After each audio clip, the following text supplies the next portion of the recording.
আল্লাহ তাআলা কোরআনে কারীম বলেছেন, লাইসাল বিররু আন তুওয়াল্লু ওয়ুজুহাকুম কিবালাল মাশরিক ওয়াল মাগরিব, বের তো ন্যাক তো এটা নয় শুধু তোমরা পূর্ব ও পশ্চিমের দিকে মুখ ফিরাবে, বরং ন্যাক হচ্ছে এটাই যে তোমরা তোমাদের মধ্যে যে ঈমান আনবে এবং আখিরাতের উপরে, আল্লাহর উপরে এবং আখিরাতের উপরে ঈমান আনবে, আর মালাইকাতের উপর, কিতাবের উপর এবং নবীদের উপর ঈমান আনবে, আর দান করবে তার সম্পদ,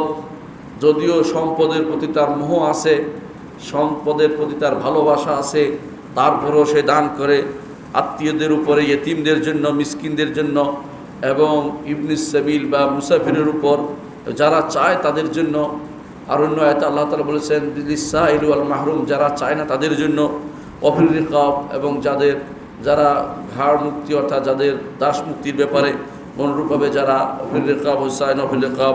এদের জন্য আল্লাহ তাআলা বলেছেন উলাইকাল্লাযিনা সাদাকু, এরাই তাদের ঈমানের দাবিতে সত্য, এরাই তাদের ঈমানের দাবিতে সত্য। ওয়া উলাইকা হুমুল মুত্তাকুন, তারাই মুত্তাকি। সুতরাং মুত্তাকি হতে হলে